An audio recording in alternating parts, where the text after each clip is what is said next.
Selamat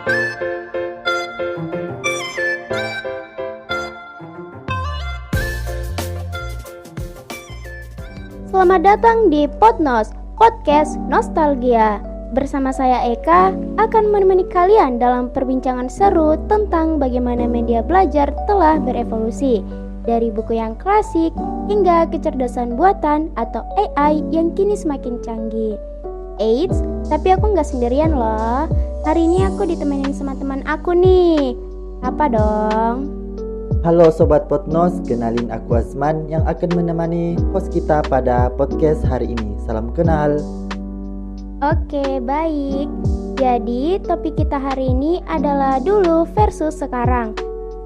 Bagaimana cara kita belajar telah berubah?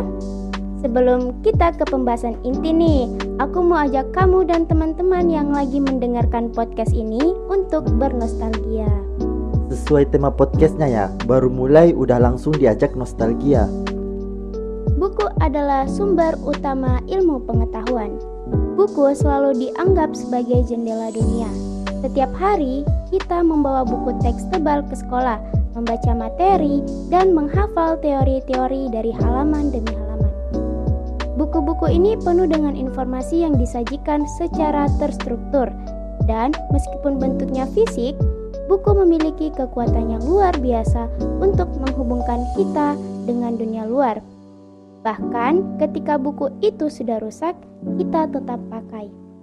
Udah banyak halaman yang tercoret ataupun robek, bahkan buku yang sudah tidak memiliki sampul itu tetap kita pakai dan bawa kemana-mana.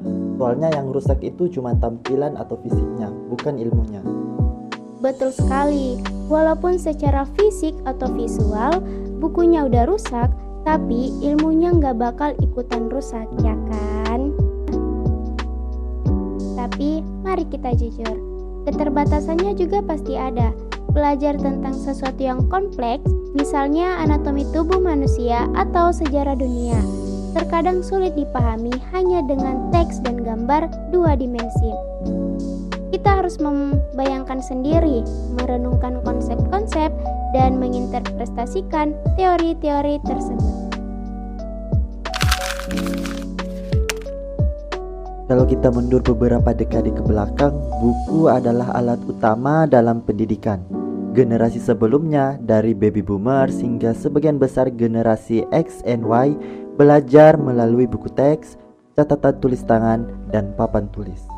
Buku memberikan rasa ketenangan dan mendalam dalam belajar, di mana informasi tidak datang begitu saja, tapi harus dicari, dipahami, dan dihafalkan. Di era ini kita melihat bagaimana perpustakaan menjadi sumber daya yang berharga. Buku-buku ensiklopedia, novel, dan buku-buku referensi menjadi pegangan utama para pelajar. Dalam banyak hal, era ini membentuk kebiasaan membaca yang mendalam dan kemampuan untuk fokus dalam jangka waktu lama.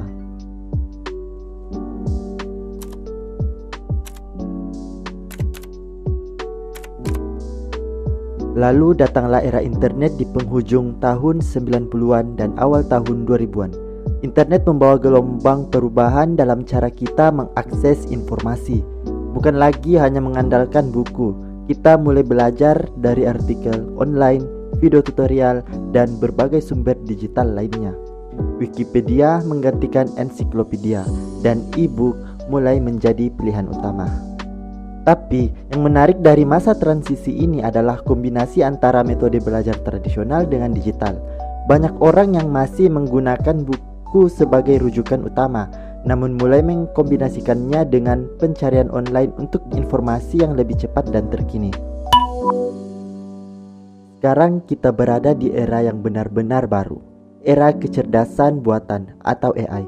AI tidak hanya mengubah cara kita mencari informasi, tetapi juga cara kita belajar dan memahami hal-hal baru. Misalnya, aplikasi seperti ChatGPT, Google Assistant, dan berbagai AI lainnya kini bisa memberikan jawaban instan dan analisis canggih hanya dalam hitungan detik.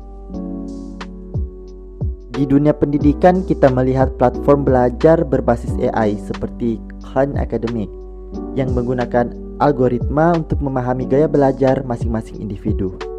Dengan AI, pelajar bisa mendapatkan bimbingan yang lebih personal, di mana kurikulum disesuaikan dengan kecepatan belajar dan kebutuhan mereka. Bahkan, AI bisa memberikan ujian simulasi atau prediksi hasil belajar dengan akurat. Bayangkan, ketika dulu kita harus belajar berjam-jam membaca buku atau mendengarkan guru. Sekarang kita bisa mendapatkan penjelasan yang cepat, tepat, dan mendalam hanya dengan bertanya pada AI. AI juga bisa membantu kita membuat ringkasan, memberikan catatan penting, atau bahkan membuat jadwal belajar yang optimal. Mari kita bandingkan cara belajar dulu dengan sekarang. Dulu, pelajar harus berjuang untuk mendapatkan informasi. Mereka harus mencatat, mencari sumber dari berbagai buku, dan seringkali informasi tersebut terbatas pada apa yang ada di perpustakaan atau dalam jangkauan mereka. Sedangkan sekarang, dengan teknologi seperti AI, informasi bisa diakses dengan mudah dan dalam bentuk yang lebih terstruktur. Kita tidak hanya bisa belajar lebih cepat, tetapi juga lebih efisien. Namun, apakah ini berarti generasi sekarang menjadi lebih pintar? Nah, pertanyaan ini sangat menarik. Meskipun AI membuat proses belajar lebih mudah, kemampuan berpikir kritis, pemahaman mendalam, dan kemampuan analisis tetap harus dikembangkan. Jadi, meskipun teknologi telah membuat akses informasi lebih mudah, tantangannya sekarang adalah bagaimana kita bisa menggunakan informasi tersebut dengan bijak. Lalu, kemana arah pembelajaran ini?